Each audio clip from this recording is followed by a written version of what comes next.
শ্রোতাদের জীবন গল্প ভিত্তিক অনুষ্ঠান। এই অনুষ্ঠানে শ্রোতারা স্বেচ্ছায় নিজেদের জীবনের গল্প বলেন। শ্রোতারা যা এখানে বলেন তা সরজমিনে ইনভেস্টিগেটেড নয়, সুতরাং সেদিক থেকে বিশ্বাস অবিশ্বাস একান্তই আপনার নিজের। সম্পূর্ণ বিনোদনমূলক এই অনুষ্ঠানটি আমাদের ব্যক্তি জীবনে কখনো কখনো শিক্ষণীয় ভূমিকা রাখে। এই অনুষ্ঠানে যারা আসেন স্বেচ্ছায় অংশগ্রহণ করেন। এই অনুষ্ঠানে কনফেস করবার পরে কিংবা জীবন গল্প বলবার পরে তার ব্যক্তি ও সামাজিক জীবনে কোনো বিরূপ প্রভাব পড়লে সেটার জন্য রেডিও কর্তৃপক্ষ দায়ী নয়। প্রতিটি অপরাধ এবং ভুল দাঁড়িয়ে থাকে গোপন কিছু ঘটনার উপর।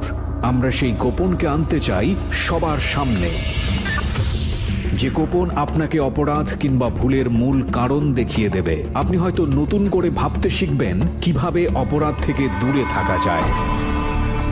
আমরা অপরাধীকে দোষী বলার আগে কেন সে দোষ করেছে সেটা দেখাই, যাতে আপনি আর সেই ভুল না করেন। আমরা অপরাধকে নিরুৎসাহিত করতে অপরাধ কিংবা কোনো ভুলের নির্মম পরিণতি দেখাই, যাতে আপনাকে আমরা সেই জায়গায় না দেখি। আমরা বিশ্বাস করি প্রতিটি মানুষই সম্ভাবনাময়। কাউকে তার ভুল বা অপরাধের শাস্তি দেবার আগে আমরা তার ভুলের পেছনের গোপন সত্য সবার সামনে বলার সৎ সাহসকে সম্মান জানাই, যাতে আপনি সেই ভুল থেকে বাঁচতে পারেন। শুরু হলো সিক্রেটস, সামথিং বিয়ন্ড এন্টারটেইনমেন্ট।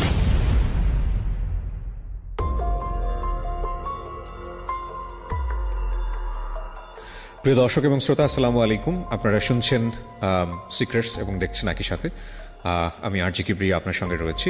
আমি শুরুতেই কথা না বাড়িয়ে যিনি আমার গেস্ট আছেন তার সঙ্গে একটু পরিচয় করে দিতে চাই আপনাদেরকে। আপনার নামটা একটু বলেন। জন। জন আপনার নাম। বয়স কত? 30 রানিং। 30 রানিং। জন্ম জেলা? জন্ম জেলা টাঙ্গাইল। টাঙ্গাইল। আপনি আজকে যে বিষয়টা নিয়ে এখানে কথা বলতে আসছেন, বাংলাদেশে এই বিষয়টা নিয়ে মিডিয়াতে খুব একটা এখন পর্যন্ত ফোকাসড না বিষয়টা, কিন্তু এটা একটা ভয়ঙ্কর রকমের সমস্যা বলে আপনি মনে করেন। অবশ্যই। আর আপনার জীবনে যে ঘটনাটা ঘটে গেছে এটা আপনি জানিয়ে সবাইকে সতর্ক করতে এসেছেন। জি। আমার কাছেও মনে হয়েছে যেটা খুবই গুরুত্বপূর্ণ একটা বিষয়। তবে প্রথমেই বলে নিচ্ছি, এই বিষয়ে আমার ব্যক্তিগত কোনো অভিজ্ঞতা নাই এবং এ বিষয়ের বিস্তারিত আমি জানি না। আজকের এই এপিসোডটা আমি সেভাবেই আপনাদের কাছে তুলে দেব যাতে করে কেউ এই এপিসোডটা দেখে বা শুনে কোনোভাবে ইন্সপায়ার না হয়। উনি যে বিষয়ে ছিলেন বা যে বিষয়ে ভুক্তভোগী হয়েছেন বা যে মন্দ কাজটা ওনার দ্বারা হয়েছে সেই কাজে যাতে কোনোভাবেই কেউ ইন্সপায়ার না হয়। তার মানে বুঝতেই পারছেন উনি যে বিষয়গুলো এখানে বলবে, যে বিষয়ের খুঁটিনাটিগুলো এখানে আসবে, এমনভাবে উপস্থাপন করা হবে যাতে করে ওই খুঁটিনাটিতে কারো ইন্টারেস্ট হলে, এভিল ইন্টারেস্ট যেটাকে বলে, সে যাতে ওইখানে যেতে না পারে। সো ওইভাবে আমি উপস্থাপন করছি এবং একই সাথে এই এপিসোডটা অনেক বড় একটা অ্যাওয়ারনেস হতে পারে পুরো বাংলাদেশের জন্য। সো আমরা শুরু করি।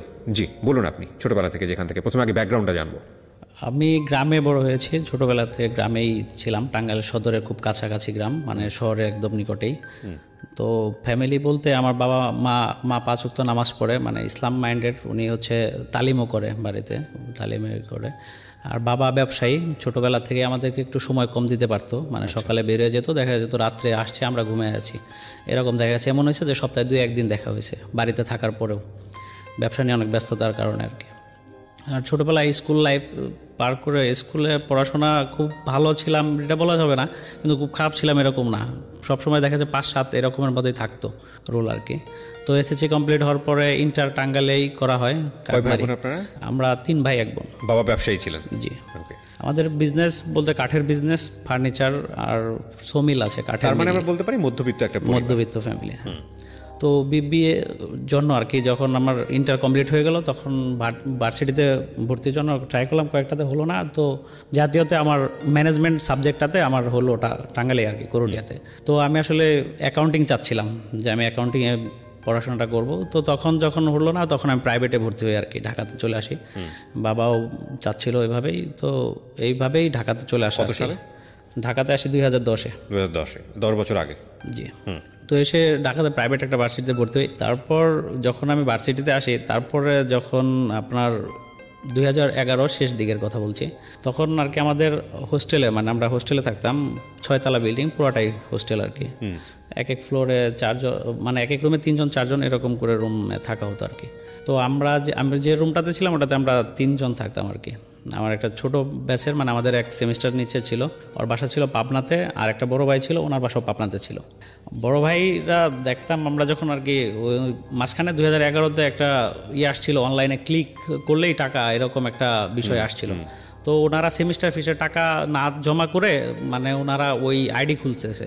তো আমারও বারবার বলতেছে জন এই আইডিটা খুলো। তো যখন আর কি ওই ভাইয়ারা ওইটা বারবার আমাকে বলতেছিল ওনারা খুলছে আইডি, তো ওইখানে রেফারেন্স বোনাস আছে এটা আমি জানতাম না। আসলে ওনারা রেফারেন্স বোনাসের জন্য আমার বারবার নক করতেছে। রেফারেন্স বোনাসটা হচ্ছে মানে উনি যদি আপনাকে রেফার করে, ওনার রেফারেন্স আইডি, হ্যাঁ ওনার আইডিতে আর কি প্রফিট আসবে, হ্যাঁ এরকম। তো আমি বললাম যে ভাই আসলে এত যদি সহজ হতো বিজনেসগুলা, তাহলে মানুষ যাদের কোটি কোটি টাকা আছে তারা তো 1-2 দিনে এই সব করে আরো কোটি কোটি টাকার মালিক হয়ে যেত। এটি ভাই হইব না, থাকা এমনিতেই ভালো আছি। তো তারপরেও বারবার ওনারা বলে, আমার ভিতরে একটু কিউরিওসিটি কাজ করে যে হইলে তো ভালোই যদি সেমিস্টার ফিসের টাকাটা এখান থেকে হয়ে যায়, মানে এরকম একটা চিন্তা চেতনা চলে আসে তখন। তো চলে আসলে আমি বাসায় ফোন দিই আম্মুকে। আসলে ছোটবেলার থেকে আমি এত ভদ্র, মানে বাবা মা আমার এলাকাতেও যদি আপনারা খোঁজ খবর নেন তাহলে জানতে পারেন 10টা ভালো ছেলে বললে আমার নাম আগে আসবে, মানে এরকম একটা নিয়েই তৈরি হয়েছিল আর কি। সব ভালো ছেলেরাই সিক্রেটসে আসে। পরে যখন ওইখান থেকে আর কি ওই মাকে বললাম যে আম্মু হলো সেমিস্টার ফিসের টাকাটা তো সামনের মাসেই দিতে হবে, তো এই মাসেই দাও, এই মাসে দিলে আমার হচ্ছে কি যে ভার্সিটিতে একটু আগে জমা দিলে একটু কম লাগবে, মানে আমাদের এমনি সেমিস্টার ফি ছিল 20,000 টাকা, সেখানে আমি বললাম যে 16,000 টাকা দিলেই হয়ে যাবে। মানে তখন আমার চিন্তা যে এখান থেকে তো 20,000 আমি আর্ন করবোই। তখন পর্যন্ত আপনি জানেন না তো কি হচ্ছে, না তার আগে আপনি কনফিডেন্ট হয়ে গেছেন। কনফিডেন্ট হয়ে গেছি, মানে ওনাদের সবার দেখে ওনারা 30, 40, 50 এরকম করে আর কি এক একজন এই আইডি খুলতেছে। আচ্ছা, কাজটা কি হতো এই আইডির? এটা হচ্ছে আপনার অ্যাড আসতো, অ্যাডে ক্লিক করতে হতো, মানে 10 সেকেন্ড 30 সেকেন্ড পর পর, হ্যাঁ এরকম একটা অ্যাড ক্লিক করতে হতো। গুগল অ্যাডসেন্সে চলে যেত পয়সাটা। জি জি, ওকে। তো পরে যখনই করলাম তো নরমালি 2 মাস পরে বাসা থেকে টাকা দিল 16,000, আমার কাছে ছিল, আমাকে প্রতি মাসে 10,000 করে টাকা দিত আর কি, থাকা খাওয়া প্লাস ইসের জন্য। তো সব মিলিয়ে আমি 26,000 টাকার মতো আর কি ওইখানে করি, আইডি অন করি। আইডি অন করলে 1 মাস পরে ওটা নাই, দাও। ওখানে কি টাকা লাগে? টাকা দিয়ে অন করতে হয়, আইডি জমা করতে হয়, মানে 4,000 টাকা করে আইডি খুলতে হয়।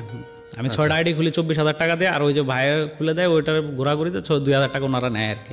আচ্ছা, তো আপনি 6টা আইডি খোলেন 24,000 টাকা দিয়ে? জি।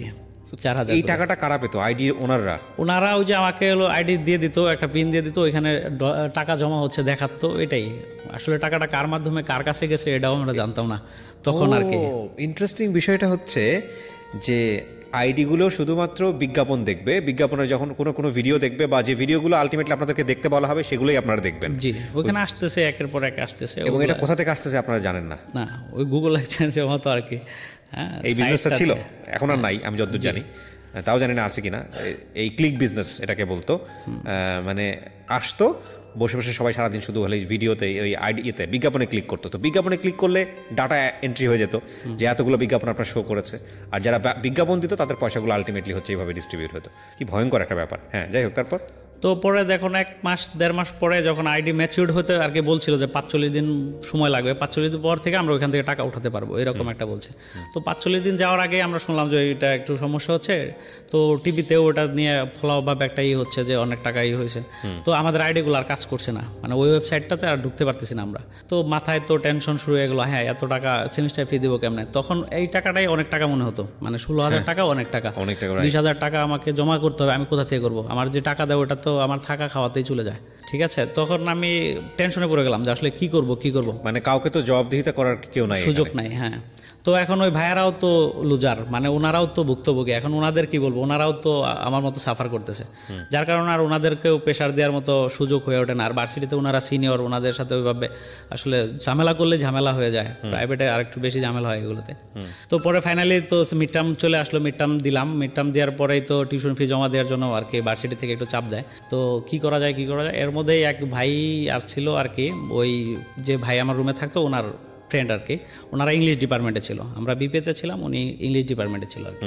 তো ওই ভাইয়ের বাসা হচ্ছে বরিশালে আছে, উনি এখানে একটা ফ্ল্যাট নিয়ে থাকতো, ওনার বাবা বাইরে সেটেল, মানে ভালো ফ্যামিলি, টাকা পয়সার দিক দিয়ে অনেক আছে ওনাদের এরকম। তো ওই ভাইয়া পরে বললো যে তুমি নাকি এরকম করছো, আচ্ছা ঠিক আছে তাহলে সমস্যা নাই, আমি একটা সাইট দিতেছি। তো এখানে বলতেছে যে $10 করে আর কি, $10 করে একটা শেয়ার কেনা যায়, এটা $2 করে প্রতিদিন আসবে এরকম।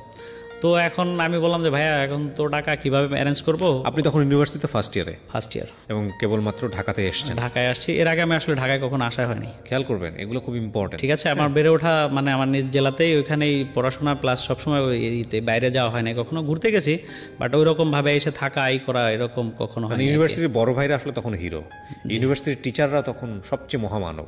এগুলো আমার ব্যক্তিগত জীবন থেকে আমি বললাম আসলে আলটিমেটলি, কারণ আমি তো ওই আমার মতো ইউনিভার্সিটিতে যখন পড়তে আসি তখনই ঢাকা শহরে আসি, এর আগে কখনো আসিনি।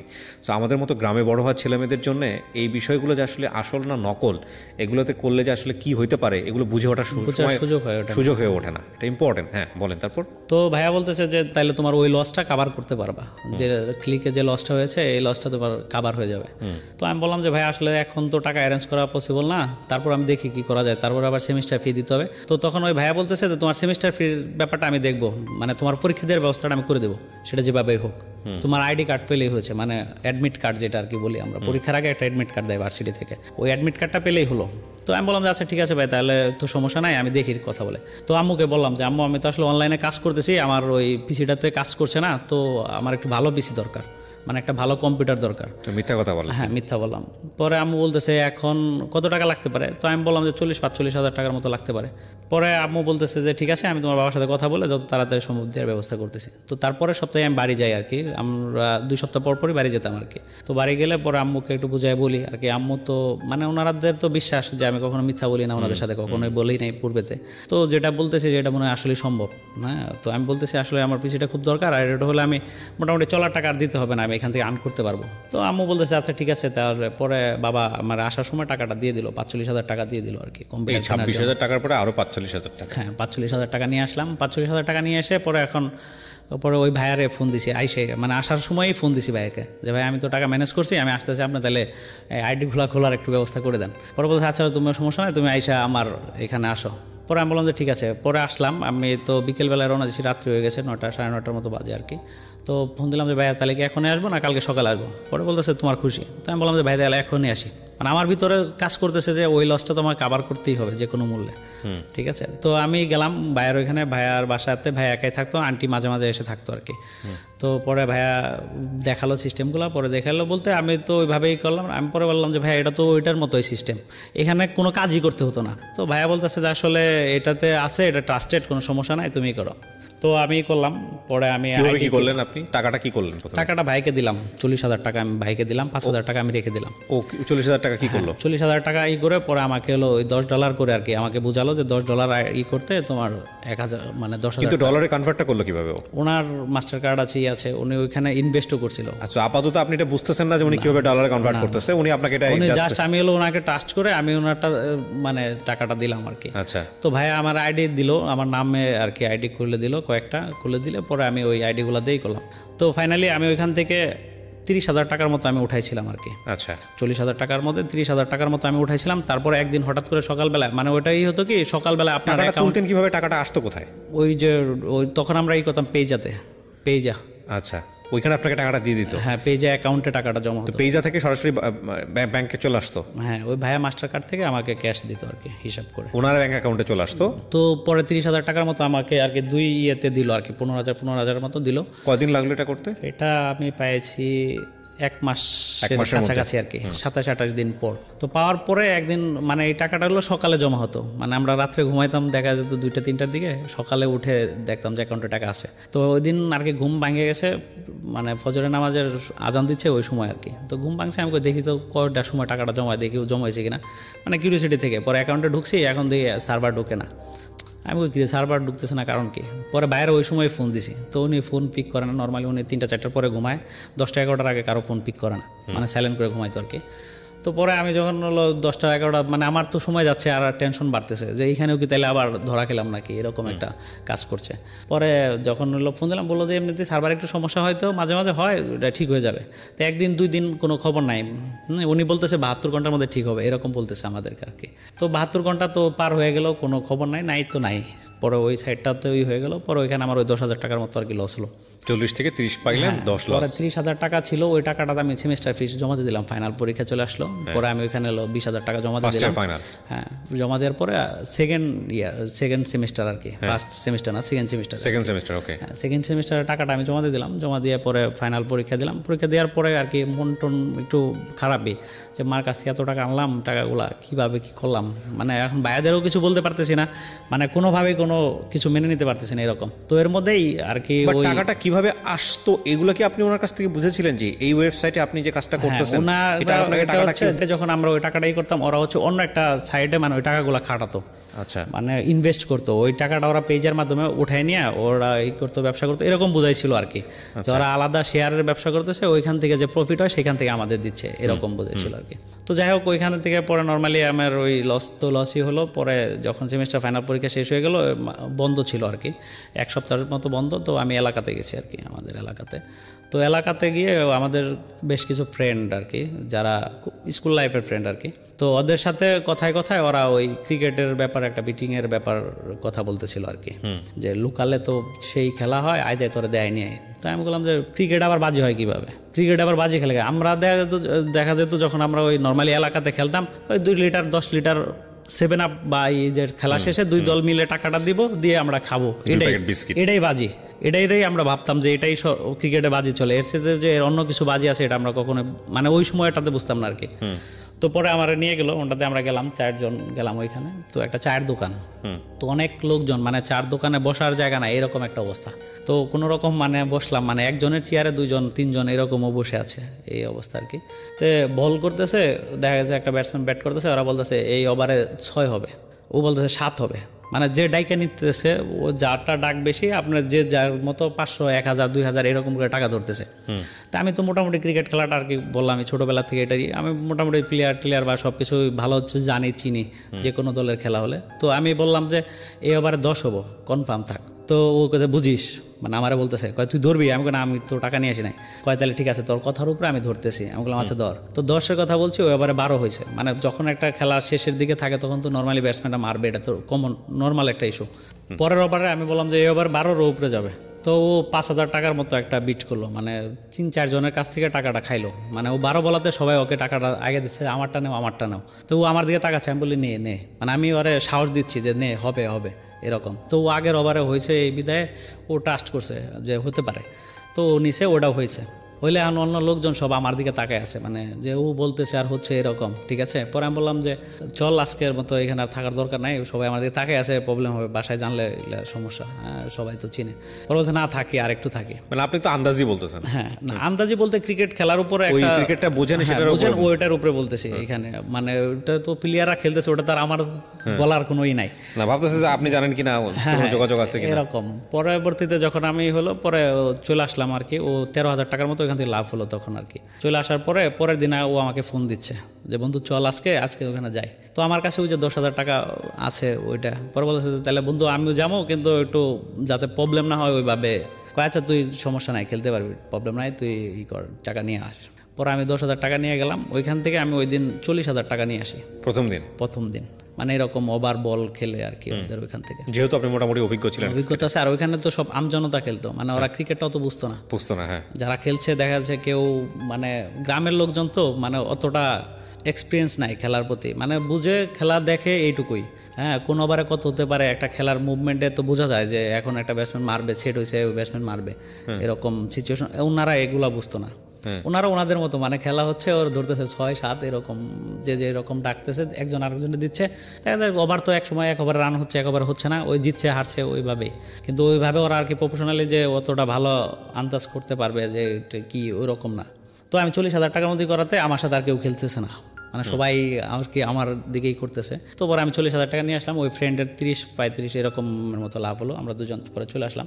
তো পরের দিন গেছি, পরের দিন আমাদের সাথে কেউ খেলবে না, মানে ওই লোকাল যারা আছে ওনারা আমাদের সাথে খেলবে না। বুঝতে পারছে যে আমরা যেটা বলতেছি এরকম হচ্ছে। হ্যাঁ, আমরা যদি 12 ডাকি, ওরা 13 ডাকা নিচ্ছে। মানে ওখানে সিস্টেম হচ্ছে আপনার যে লাস্ট যে ডাক দিবে উনিই পাবে। আচ্ছা, দেখা যাচ্ছে হয়েও যাচ্ছে। আমরা তো 12 নিচ্ছি, আইডিয়ার উপরে দেখা 13, 14, 15 হয়ে যায় লাস্টের দিকে T20 খেলাগুলোতে। তো ওনাদের ছেড়ে দিতে হচ্ছে। তো তারপরে আমি দেখলাম যে আসলে তো এইভাবে আসলে খেলা হয় না, ঠিক আছে। পরে আমি বললাম যে চলে আসি। ওই দিন আমার 13,000 টাকা মতো লস হলো আর কি। ওকে, লস হলে পরে আমি চলে আসলাম, 40,000 টাকা থেকে 13,000 টাকা বাদ দিয়ে পরে বাকিটা নিয়ে চলে আসলাম। ও আসলো না, ও থাকলো, কয় তাহলে আমি খেলি। আমি বললাম যে ঠিক আছে তুই খেল। পরে আমি চলে আসলাম। আসার পরে যখন খেলতেন কিরকম জায়গাতে? চায়ের দোকান বললাম ভাইয়া। মানে চায়ের দোকান মানে আলটিমেটলি হচ্ছে ওরা সবাই মোটামুটি যারা ওখানে চা খাইতো সবাই, মানে ওইখানে ওই সময় পাবলিকরা ছিল না, মানে দোকানটা হচ্ছে ব্রিজের পাশেই। হ্যাঁ, তো ওইখানে মানে টাকাটা রাখতেন কার কাছে? চায়ের দোকানদারের কাছে? দোকানদারের কাছে না, তো ওটা তো টাকা তো হাতে হাতে দিয়ে হতো। মানে আমি 16 ডাকছি, মানে 10 ডাকছি, আরেকজন 11 ডাকছে, যে 11 ডাকছে সে পাইলো, তার হাতে সব টাকা দিয়ে দিত। সে আবার হারলে দিয়ে দিত, জিতলে ওনার কাছে। এইসব ব্যাপারে আপনারা যথেষ্ট ইমানদার ছিলেন আর কি, কোনো রকম কোনো ঝামেলা করতেন না? যারা আসলে কাজটা খারাপ কিন্তু আবার ইমান আছে, চিন্তা করেন। যারা বিটিং করে তাদের ভিতরে এই টেন্ডেন্সিটা নাই যে আপনার টাকাটা মেরে দিবে। আচ্ছা, এরকম নাই।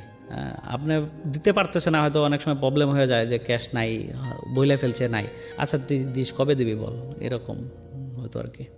লোকালে এরকম চলতো আর কি, কারণ ওইখানে তো সবাই মোটামুটি পরিচিত, আশপাশের এলাকার লোকজন এরকম। তো পরে আমি ওইখানে থেকে এই করার পরে ওইখানে পরের দিন গেলাম। পরের দিন তো ওই যে চলে আসলাম লস করে, পরে আইসা বললাম।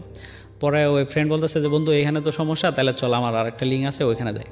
আমি বললাম কীরকম লিঙ্ক? পরে বলতেছে যে না আছে ভালো, কোনো সমস্যা নাই, চল। তো শহরেই আর কি, ওইখানে বড় বড় খেলা হয়। মানে একটা ম্যাচে দেখা গেছে 10 ভরি 20 ভরি 50 ভরি করে দোকানদাররা যারা স্বর্ণের দোকান করতেছে ওরা বাজি ধরতেছে।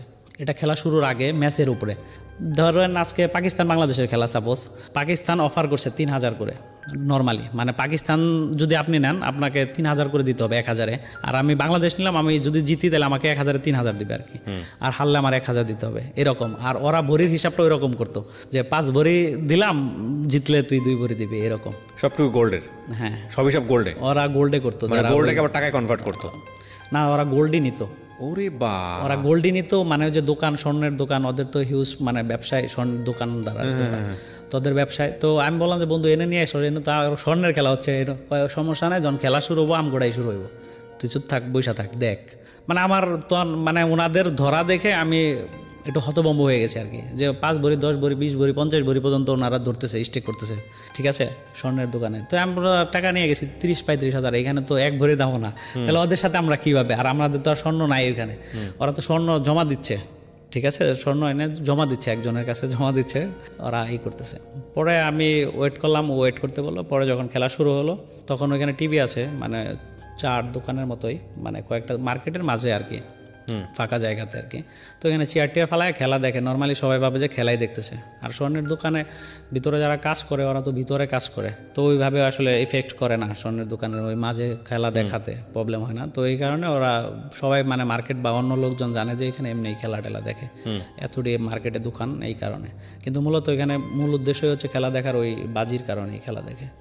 তো আমি বসলে খেললাম। পরে ওইখানে দেখলাম যে না, আমার চাইতেও ওরা আর কি অনেক অভিজ্ঞ। মানে ওখানে কোনোভাবে আমি ডাক নিতে পারতেছি না, আমার কাছে মনে হচ্ছে যে না এরকম হবে না, ও কিন্তু ওরা নিয়ে নিচ্ছে, দেখা যাচ্ছে জিতছে, আমি আবার নিচ্ছি, হারতেছে। ওই দিন আমার ওই পুরো টাকাটাই লস হলো। আমি 33,000 টাকার মতো নিয়ে গেছিলাম, পুরোটাই লস হলো। এখানে লস হলে আমার মাথা পুরাই যে এইখান থেকে আর্ন করতে হবে যে কোনো মূল্যে। তো আমার এদিকে সেমিস্টার শুরু হয়ে গেছে, ততদিনে আপনাকে পেয়ে বসেছে এই জুয়া, এটা আমাকে এই করছে। পরে আমি বললাম যে বন্ধু এখানে তো সেমিস্টার, এই বাড়ির থেকে চাপ দিচ্ছে যে ক্লাস শুরু করে যাস না কেন। মা বলতেছে কয়দিন বললি, 7 দিন থাকবি না, এখন 10-12 দিন হয়ে যাইতেছিস না, ঘটনা কি? পরে বললাম না জামোগা, তাহলে সেমিস্টার ফিসে টাকাটা দাও আর খরচের টাকা দাও, আমি চলে যাও। তো বাবা নর্মালি আসলে বাবার সাথে সম্পর্ক বলতে বাবা সবসময় এই কথাটাই বলতো মাকে, যে তোমার সন্তানগুলো তোমার, কিন্তু যখন টাকা দরকার তখন আমার।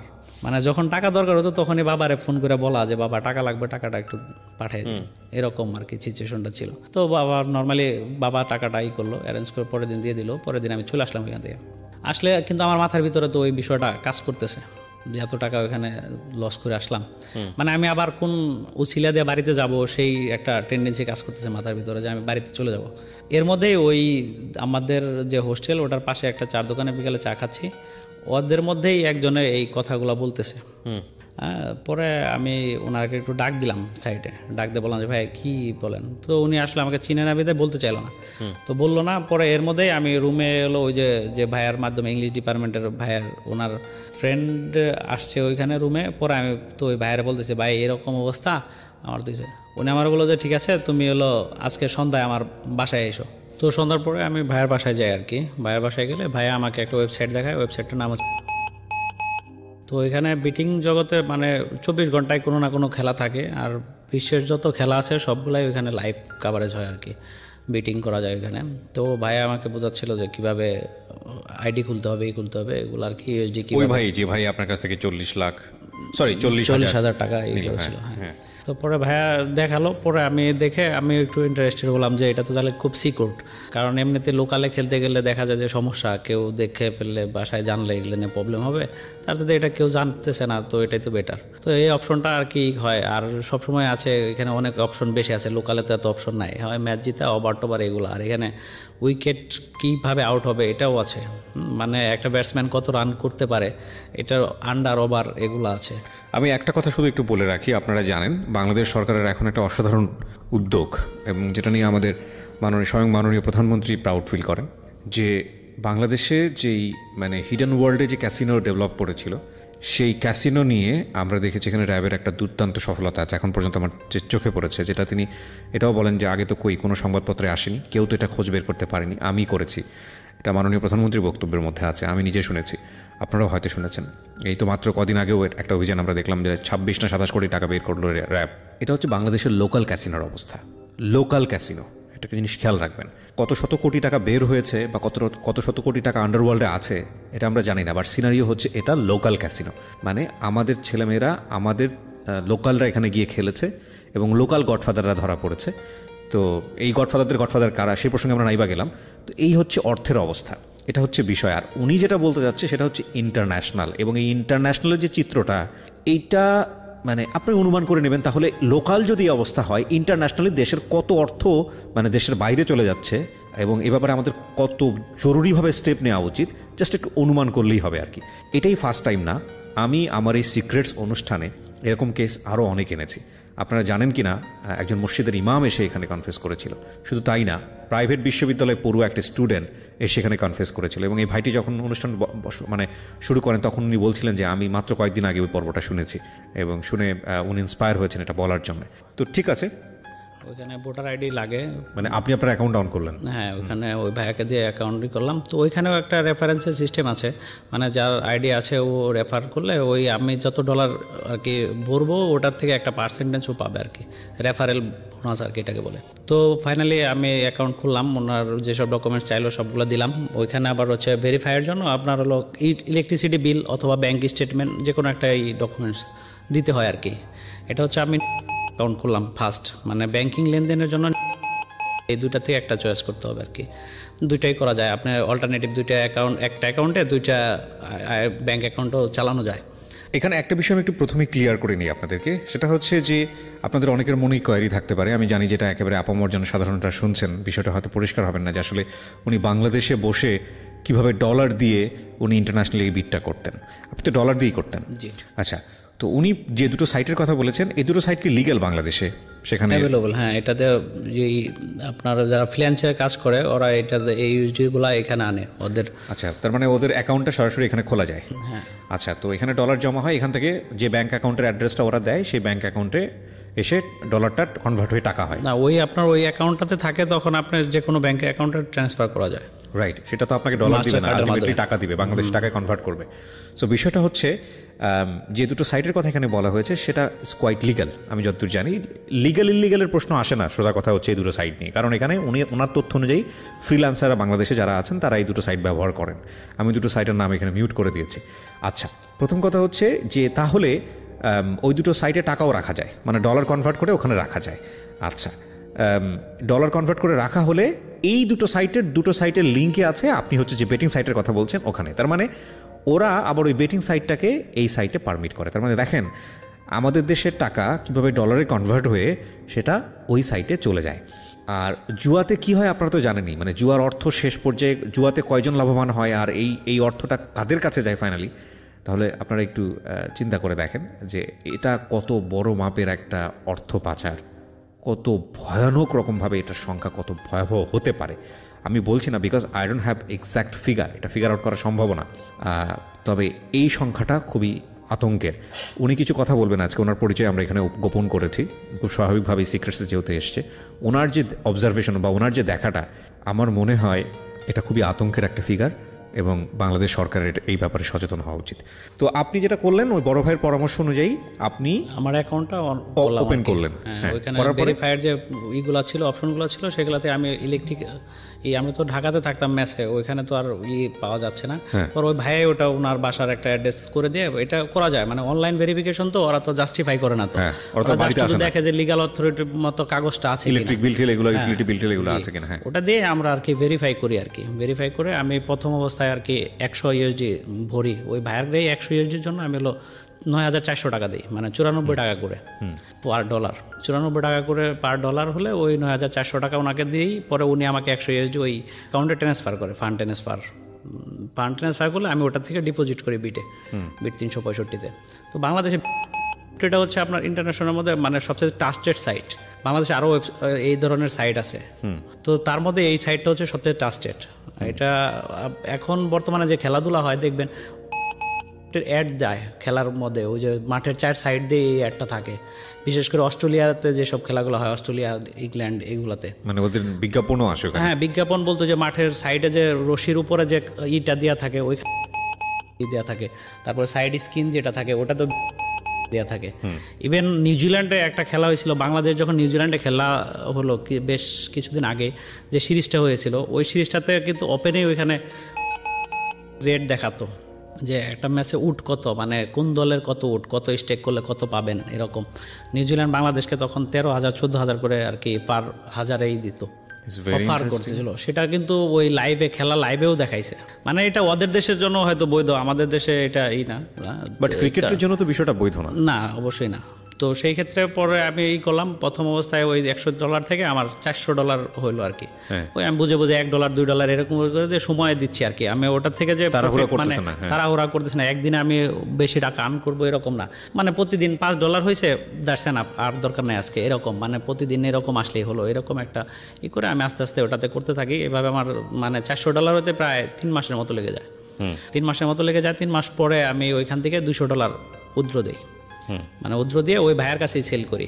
তখন আমাকে ভাইয়া 88 টাকা করে দেয় আর কি পার ডলার। হ্যাঁ, আমরা কিন্তু কিনলাম ওনার কাছে 94 করে, কিন্তু আমি ওনার কাছে সেল করলাম 88 করে, কারণ আমি তো জানি না যে কিভাবে এটা সেল করতে হবে, করতে হবে, এটা আমার কোনো আইডিয়া নাই এটার প্রতি।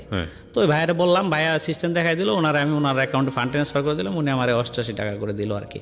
তো দেওয়ার পরে আমি $200 যখন সেল করে দিলাম, তো আমার ভিতরেই হলো যে শালার আমি 94 করে কিনলাম ওনার কাছ থেকেই, আর উনি আমার 88 করে দিল, $6 টাকার একটা ডিফারেন্স। এইটার বিষয়টা আমাকে উদ্ঘাটন করতে হবে, কেন এরকম হয়। তো আমি তখন আর কি বিভিন্ন ওই ফেসবুকে বিভিন্ন গ্রুপ খুঁজতেছিলাম, যে এই বিটিং সাইটের যে গ্রুপগুলা, অবশ্যই যেহেতু অনলাইন খেলে, এখানে অনলাইনে যেহেতু লেনদেন হচ্ছে, তাহলে এটা কিভাবে সেটা আমাকে একটু জানতে হবে। তো আমি এটার প্রতি বেশ সময় ব্যয় করি, বিভিন্ন সাইট, তারপরে ওই অনলাইন এক্সচেঞ্জ সাইটগুলোতে নক করি, বিভিন্নভাবে কথাটা বলে আমি বিষয়গুলো বুঝতে পারি যে এরকম, মানে এটা হচ্ছে ডিলারের মতো। বাংলাদেশে অনেকে আছে এরকম, যারা একটা ওয়েবসাইট করে নিছে নিজেদের মতো করে, ওইখানে ওরা ওই বাই সেল করছে। এটা কোথা থেকে আসতেছে ইউএসডি সেটা তো বিষয় না, কিন্তু আমি তো দিচ্ছি আপনাকে, বা যেহেতু বৈধ, ওরা ওইভাবে ওরা এটা সরকার আসলে এই কারণে এখানে আর কি ব্যর্থ হওয়ার কারণ এটাই। ঠিক আছে, তো ওরা সবাই জানে যে ফ্রিল্যান্সাররা এগুলোর মাধ্যমে লেনদেন করে, তো ওরা এটাই করে, ওরা 90-92 টাকা করে বাই সেলের একটা রেট দেয়। ওই আমরা অ্যাকাউন্ট নাম্বার, ব্যাংকের অ্যাকাউন্ট নাম্বার অথবা বিকাশ নাম্বার বা যে কোনোভাবে আমার টাকাটা দিল, আমি ওর ফান্ড ট্রান্সফার করে দিলাম, এরকমভাবে লেনদেন হয় আর কি। নর্মালি ছোট ছোট লেনদেন যেগুলো $20 থেকে শুরু করে $1,000-2,000 পর্যন্ত এইভাবেই লেনদেন হয় নর্মালি, বিকাশ অথবা ব্যাংকের মাধ্যমে আর কি। যে আমি আপনার অ্যাকাউন্টে দিচ্ছি, আপনি আমার একটা অ্যাকাউন্ট নাম্বার দিলাম, ওটাতে আপনি টাকাটা দিয়ে দিলেন, আমি আপনাকে $1 দিয়ে দিলাম, এইভাবে। তো পরে আমি যখন ওই করলাম, পরে অনেকের সাথে এইভাবে আমার একটা রিলেশন হয়ে গেল, মানে যারা এই ট্রাস্ট সাইটগুলো দিয়ে করে। তো এমনও আছে যে যাদের সাথে আমার কোনো দিন আজ পর্যন্ত দেখা হয় নাই, কিন্তু তাদের সাথে আমার লাখ লাখ টাকা লেনদেন হয়েছে পরবর্তীতে এসে, মানে তখন তো সম্পর্কে শুরু হলো আর কি। তো পরে এইভাবে আমি আর কি বিটিং করলাম। প্রথম দিকে আমার খুব লাভ হতো, মানে ওই যে এরকম $4-5 হলে আমি আর ওই দিন আর খেলতাম না, ওই রেখে দিতাম। পরে এইভাবে আস্তে আস্তে করলাম, আস্তে আস্তে আমার টার্গেট হলো যে আমি 1,000 USD করবো।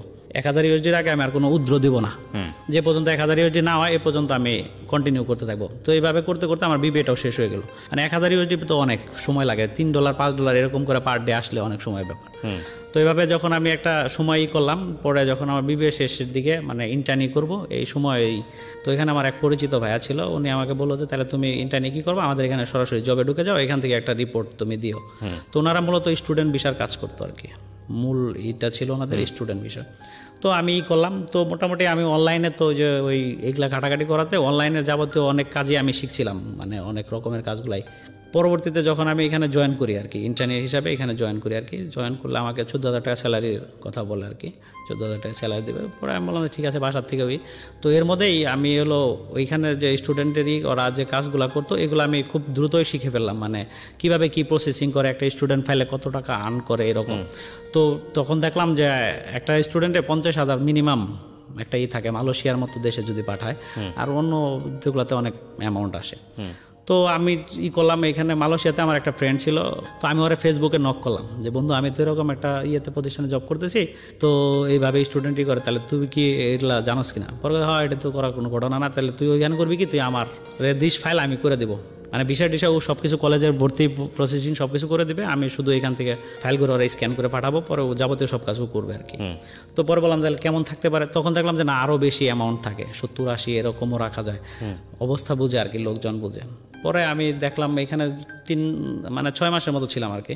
6 মাসে মোটামুটি অনেকেই আমাকে চিনতো, মানে অফিসে যারা আসতো। আর ওইটাই আপনার এই যে জীবনের গল্পের প্রোগ্রামটাতে অ্যাড হওয়ার কারণে রাত্রে প্রচুর ফোন আসতো, রাত্রে তো আর ফোন রিসিভ করা হতো না, দিনে এগুলোতে অনেক, মানে এটা বড় ধরনের একটা প্রসার ছিল, এটা একটা কাজে লাগতো আর কি।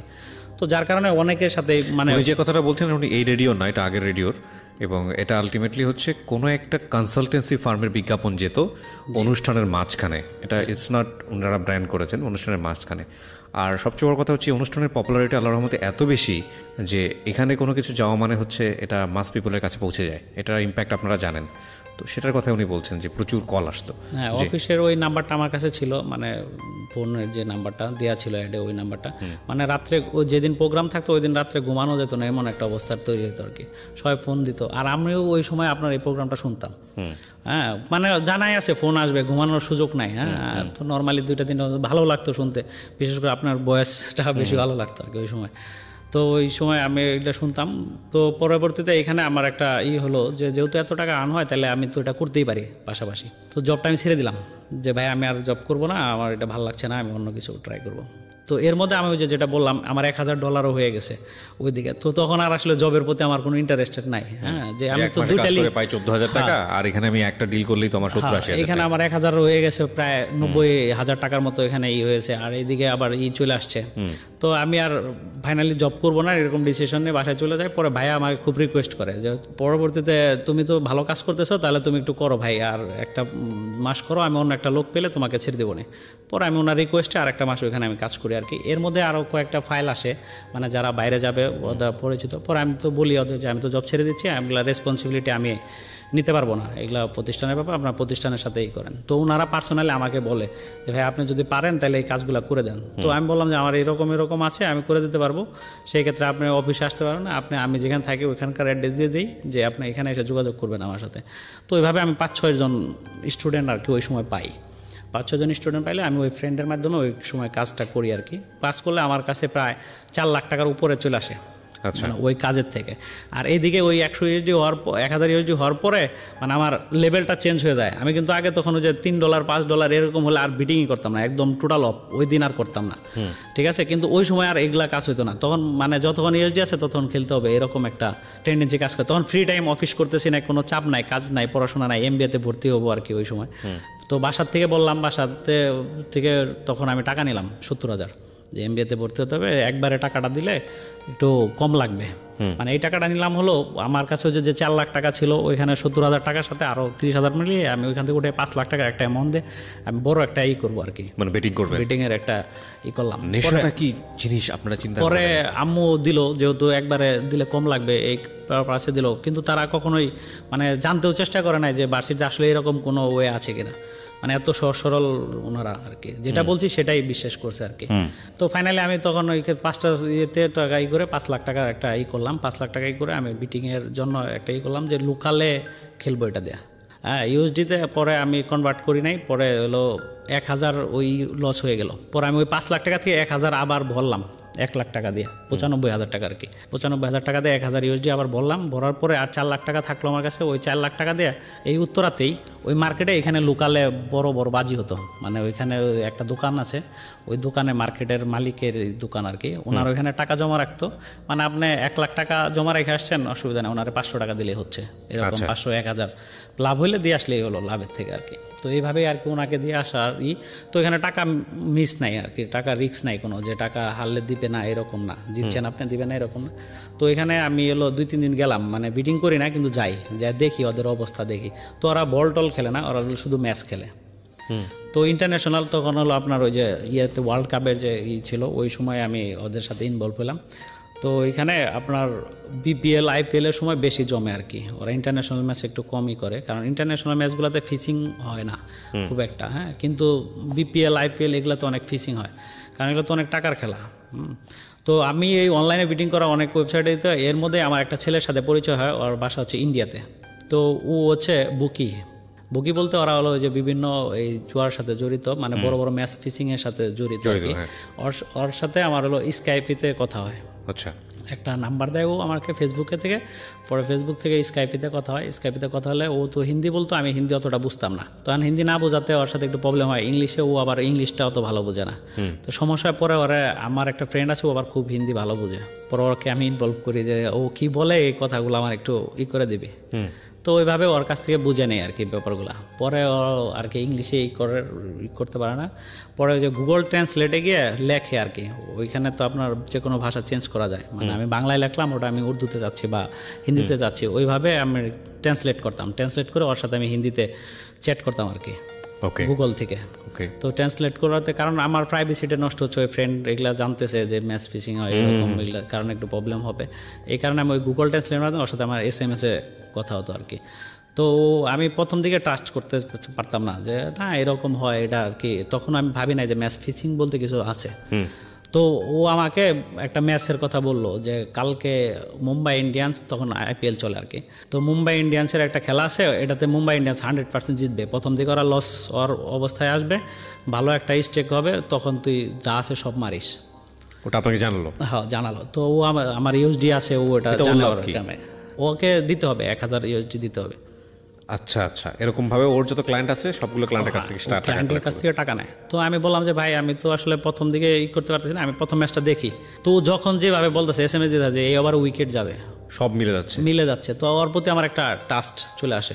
ট্রাস্ট চলে আসলে আমার কাছে তখন হলো ওই যে বললাম 4 লাখ টাকা, পরে আমি পুরাটাই কনভার্ট করি ইউএসডিতে কনভার্ট করাতে আমার যখন হলো 500-র মতো হয়, ওই ইয়েতে 2-3টা এমনি নর্মাল স্টেক করে আমি 500 ইউএসডির মতো হয়। পরে ওরা আমি বলি যে ও তখন অ্যাডভান্স চায় যে আমার 1,000 অ্যাডভান্স করতে হবে। পরে আমি বললাম যে 1,000 তো অনেক বিগ অ্যামাউন্ট, আমি 500 অ্যাডভান্স করি, 50-50, 500 আমি অ্যাডভান্স করতেছি আর 500 আমি আফটার ম্যাচের পরে দেবো আর কি। পরে বলতেছে আচ্ছা ওকে ডান, প্রথম ক্ষেত্রে কিন্তু নেক্সট টাইম ফুল অ্যাডভান্স পে করতে হবে, ও আমাকে এটা কনসাল্ট নেওয়ার জন্য। হ্যাঁ, পরে আমি বললাম আচ্ছা ঠিক আছে ব্যাপার না, আমি পরের ম্যাচে একটা টাস্ট হলে পরের ম্যাচে আমি ধরে দেবো। তো পরে একটা ম্যাচ হয় হচ্ছে আপনার হলো ওই কলকাতা নাইট রাইডার্স আর হচ্ছে হলো ডেভিড ওয়ার্নার খেলতো ওই টিমটাতে। হ্যাঁ, যাই হোক ওই টিমটাতে খেলা হয় আর কি। তো খেলা হলে আমাকে ও বলে যে এটাতে কলকাতা আজকে হারবে, কিন্তু নর্মালি কলকাতা জিতার মতো একটা টিম আর কি, ওদের সাথে জিতার মতো। তো বলতেছে যে এটা হারবে, খুব কাছাকাছি হারবে, মানে খুব ক্লোজলি ম্যাচ হবো, ভালো উঠবো, ওই সময় স্টেক করবে, প্রথমে স্টেক করার দরকার নাই। তো আমি প্রথমে 200 মতো মারি, যে 500 আছে 5,000, আমি হলো 200 মাইরা দিই, ওরে 500 দিয়ে দিলাম। আমার কাছে তখন হলো 4300-র মতো আছে আর কি ইউএসডি, 4300 ইউএসডির মতো আছে। 200 না 300 জানি প্রথম আমি স্টেক করি খেলা শুরু হওয়ার আগে। আপনি কি মানে তখন ওই বিট করতেছেন? হ্যাঁ, তুই যে টোটাল টাকাটাই তো আমি ক্যাশ টাকাটা টোটালটাই আমি ওটার মধ্যে ডিপোজিট অনলাইনে বিট করতেছেন? হ্যাঁ, অনলাইনে ডিপোজিট করে নিলাম। এই বুকির সাথে আপনার পরিচয়টা কিভাবে হয়েছিল? ফেসবুকের মাধ্যমে। ওরা অ্যাড দিত, মানে ফেসবুকে বিভিন্ন ইয়েতে ওরা ওই যে নিচে কমান্ড করতো ম্যাচ রিপোর্টের জন্য। ওরা নর্মালি ওরা হলো হোয়াটসঅ্যাপটা বেশি ইউজ করে আর কি। হ্যাঁ, সেটা তো আমরা দেখতেই পেলাম যে সাকিবের ক্ষেত্রে আমরা যেটা, ওরা হলো হোয়াটসঅ্যাপটা বেশি ইউজ করে। তো ওই হোয়াটসঅ্যাপের থেকে পরে প্রথমে আমাকে হোয়াটসঅ্যাপ নাম্বার দেয় না, প্রথমে আমি স্কাইপে দিছি আর কি। স্কাইপের পরে হোয়াটসঅ্যাপ দিছে আমাকে। পরে হোয়াটসঅ্যাপ দিলে তখন আমাকে বলে যে এই ম্যাচটা কলকাতা জিতবে, খুব ক্লোজলি জিতবে, 1 উইকেটে যদি পরে ব্যাট করে তাহলে 1 থেকে 2 উইকেটে জিতবে, আর যদি আগে ব্যাট করে ওরা তাহলে 4 থেকে 5 রানে জিতবে, এরকম একটা ডিফারেন্স হবে। আর স্টেকটা করবি তখন যখন কলকাতা হারতেছে, উডটা বেশি, মানে কলকাতারে বেশি অফার করতেছে তখন। তো আমার কাছে 43 প্রথমে 300 নিলাম। কলকাতা হারার অবস্থা, মানে কলকাতা হারবে এরকমই মনে হচ্ছে। লাস্ট উইকেটে প্রায় 23 না 24 রানের মতো লাগে আর কি। ওই দিন কলকাতা পরে ব্যাট করে আর কি। তো 23-24-এর মতো লাগে, তখন ওই সুনীল নারিন ওই ম্যাচটা জিতায় আর কি, মেরে কলকাতারে। ঠিক আছে, ওই সময় আপনার কলকাতাকে মানে হলো 10-11 করে উঠ দিচ্ছে, মানে আপনি 1000 দিলে 10,000 পাবেন। মানে ওইখানে উঠটার সিস্টেম হচ্ছে 1 স্টেক করলে 11, মানে আপনি ওই 111 আপনাকে রিটার্ন দিচ্ছে। তার মানে 1 তো আপনি স্টেক কী করলেন, 10 আপনি প্রফিট পাচ্ছেন। ঠিক আছে, ওই সময় আমি 1000 মারি প্রথমে আর কি, ভয় পাচ্ছি যে হবে না এত রান লাগে, 2টাই বলার রয়েছে, ম্যাচ জিততে পারবো না, এরকম একটাই। 8 বল না 9 বল বাকি আছে এরকম। তো ওই ম্যাচটাও জিতে যায়, তার মানে কথার সাথে মিলা যায়। তো আমি তখন আফসোস করি, মিলে যায়, ও বলে যায় কলকাতা হারবে না, কলকাতা জিতবে। ওটা ও কি বলেছিল, কলকাতা জিতবে। হ্যাঁ, ওকে, যে খুব ক্লোজলি ম্যাচটা জিতবে আর কি, লাস্টে জিতলে 1-2 উইকেটে জিতবে, আর আগে ব্যাট করলে 5 রানে জিতবে। তো মিলে যায় আর কি। তো আমি তখন আফসোস করি, পুরো ডলারটি যদি মারতাম তাহলে তো কাজ হতো, আর কি দরকার আছে। মানে লাভ করেছেন ঠিকই, কিন্তু তারপর আরো নেশা হচ্ছে। হ্যাঁ, নেশা হচ্ছে। পরে আমি ওরে ওই টাকাটা দিয়ে দিই, পরে আরো 500 উইথড্র দিলে মানে আপনার মিনিমাম 4-5 ঘন্টা লাগে ওই ক্যাশটা আপনার অ্যাকাউন্টে হতে। ইন্ডিয়ায় চলে গেল থেকে আমি যখন হলো উইথড্র দিব, আপনার উইথড্র দিলে মিনিমাম 4 ঘন্টা লাগে, 4 ঘন্টার মতো লাগে আর কি। তো 4 ঘন্টা পরে আমি যখন ওটা উইথড্র দিলাম, উইথড্র দেওয়ার পরে ওই ওরে ট্রান্সফার করে দিলাম 500। ও পরে বলতেছে যে পরে আমিই নক করি ওরে, মানে ওর প্রতি একটা ট্রাস্ট চলে আসছে আর কি। তো তখন আমার প্রায় 10,000-এর মতো ইউএসডি, বাংলাদেশি টাকায় প্রায় 9 লাখ 9.5 লাখ টাকা ইউএসডিতে আমার আছে প্রফিট সহ। তো ওরকে আমি নক করি, ও আমারে বলে যে আরেকটা ম্যাচ আছে আজকে, না লেট হবে, আমি দিব। পরে আমি কই এমনি নর্মাল কোনোই নাই, না নর্মালি নাই, ওটা একদম ফিক্সড, এরকম একটা বলে আর কি। আইপিএলে? হ্যাঁ, আইপিএলে। তো সেমিফাইনালের আগে, মানে কোয়ালিফায়ার আগে একটা ম্যাচ দেয়, ওই ম্যাচটা দেখি আমরা। মানে আমি আসলে কি খেলা দেখি আমরা আসলে, ওকে, মানে সবকিছু যদি ফিক্সই হয়ে থাকে তাহলে দেখে লাভটা কি? আচ্ছা, এখানে আপনি একটা ইনফরমেশন দিতে পারেন কিনা, যেহেতু বুকিরা ব্যাপারটা জানে যে আজকের ম্যাচটা ফিক্স, এতে ক্রিকেটারদের লাভ কি হয়? ক্রিকেটের সঙ্গে যারা জড়িত থাকে ওদের কি লাভটা হয়? আসলে আমি ওর সাথে কথা বলছিলাম এরকম, ওরা ম্যাচ কিনে নেয়, ওইটা হচ্ছে মানে এখানে তো অনেক টাকা খরচ হয়, একটা প্লেয়ারকে অনেক টাকা দিতে হয়, এখানে স্পন্সরের ব্যাপার আছে। ওরা নাকি ওই স্পন্সরের থেকে ওরা ম্যাচটাই করে আর কি, 2-1টা ম্যাচ এরকম ফিক্সড করে যাতে ওরা ওই টাকাটা এখান থেকে উঠাই নিতে পারে। আচ্ছা, এরকম আর কি ও বলেছিল। আমিও নিশ্চিত না। মানে একটা বিষয় হচ্ছে যে এই বুকিদের হাতে যতগুলো চেন আছে, ধরেন একজন বুকির হাতে প্রায় 1000 চেন আছে, সো 1000 চেনের কাছ থেকে ও টাকা নিচ্ছে, অ্যাডভান্স টাকাটা নিয়ে নিচ্ছে যে আজকের ম্যাচের রেজাল্ট হচ্ছে এটা। আবার এই টাকাটার মেজর অংশ বা কোনো একটা অংশ দিয়ে সে হলো ক্রিকেট প্লেয়ারদেরকে কিনতেছে, কিংবা পুরো টিমকে সে কনভিন্স করতেছে, কিংবা স্পন্সরকে কনভিন্স করতেছে, যেটাই হোক না কেন, এবং সেটা সম্পর্কে আমরা জানি না, যতটুকু পর্যন্ত জানতে পেরেছি সেটা হচ্ছে বুকি পর্যন্ত। ওকে, তারপর পরে ও আরেকটা ম্যাচ দেয়, ওই ম্যাচের সময় আমার 10,000-এর মতো ইউএসডি আছে আর কি। তো আমি আর উদ্র দেই নাই যে ও ম্যাচ দিবে এই কারণে। তো এর মধ্যে আমি নর্মালি খেলতে 5,000-এর মতো আমি লস্ট করি, নর্মালি নিজের মতো করে খেলতেছি আর কি। ওই রান ওভার টোভারে দেখা যাচ্ছে যে আগের ওভারে ঠিকই হচ্ছে, আমি যে ওভারে ওভার নিচ্ছি সে ওভার আন্ডার হচ্ছে, যে ওভার আমি আন্ডার নিচ্ছি সে ওভার হচ্ছে, মানে মিলছে না, যেভাবে মারছি হারতেছি। এবার হারতে 5,000-এর মতো আমার লস হয়। তো মাথা একদম আইলা যায়, আরে এত লস করে ফেললাম। তখন কিন্তু মাথায় আছে, দেখেন মোস্ট কমন কেস, তখন মাথায় থাকে যে আরে 10,000 ছিল, 5,000 চলে গেছে, এই 10,000 যেভাবে হোক পূরণ করতে হবে। জি, তখন আমি ওই 5,000 দিয়ে আবার খেলতে প্রায় আরো 1,000-এর মতো লস হয় আর কি। পরে আমি 4,000 রেখে দিই যে না, ও যে ম্যাচ দিব ওই ম্যাচের উপরে খেলবো আর কি। তো ফাইনালি 4 ম্যাচ হওয়ার পরে যখন ও আমাকে ম্যাচ দেয়, ম্যাচ শুরু হওয়ার আগে ম্যাচ দেয় যে এই ম্যাচটা এই করবে, যে এত রান হবে, এই রানের ভিতরে খেলাটা হবে, খুব লো স্কোর ম্যাচ হবে, 130-40 রানের মধ্যে দল আটকে যাবে, পরে ওরা জিতবে, তারপরও জিতবে। তো যখন অর্ধেক সময় গেছে তখন আমারে বলছে যে এখন স্টেক করতে আর কি। তো তখন আপনার 1,000-এ 3,000 করে দিচ্ছে আর কি ওই দলকে, যে আগে ব্যাট করছে ওই দলটারে। পরে আমি ওই টোটালটাই মেরে দিই, তখন আর সাথে যা ছিল হ্যাঁ একদম নীল করে ফেলি, 4,000 ইউএসডি একদম মারলে ওই ম্যাচটা হাইরা যায়, মানে ওর রিপোর্টটা মিলে না, ম্যাচটা হেরে যায়। লাস্টে একদম জিতারও ম্যাচ, লাস্টের 4 বলে লাগে 2 রান, কিন্তু হয় না রানটা, ঠিক আছে, ওটা হয়ে যায়, পরে হাইরা যায়। পরে হাইরা গেলে পরে ওরে নক করি, ও আমাকে ব্লক মারে হোয়াটসঅ্যাপ থেকে ব্লক মারে, স্কাইপে থেকেও করে দেয়, স্কাইপে থেকে করে দিলে পরে আমি আর পাচ্ছি না, হঠাৎ মানে এর মধ্যে তো আমার একদম মানে পাগল প্রায় অবস্থা, আমি এতগুলা টাকা এইভাবে নষ্ট করলাম, এই টাকা আমি কেমনে কী করবো। তো এর ভিতরে মাথায় উদ্ভট বুদ্ধি আসে যে বাসার থেকে যেভাবে টাকা নিয়ে এই টাকাটা আমার কাভার করতে হবে। তো তখন আসলে ওই যে $5 তো চিন্তা নাই, তখন হলো হাজারের হিসাব চলে আসে মাথায়, ঠিক আছে, 100-200 করে প্রতি বলে বলে মারি।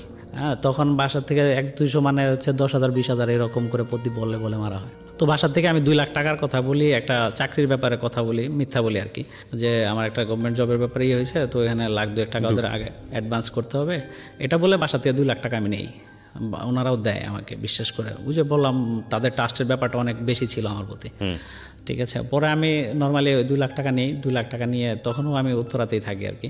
পরে যখন হলো ওই 2 লাখ টাকায় পুরোটাই আমি আবার অনলাইনে করি, ডিপোজিট করি আর কি।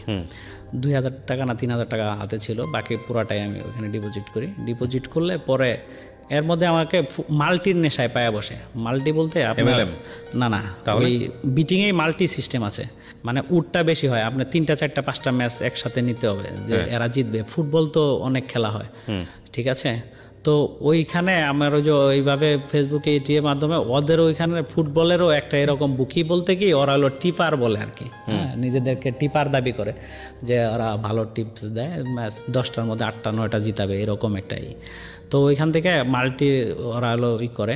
তো আমি নিজেও তো মোটামুটি বুঝি ফুটবল ক্রিকেট খেলাটা বুঝি, কোন টিম ক্লাবের খেলাগুলা তো বোঝা যায় যে কে ভালো খেলেই খেলে।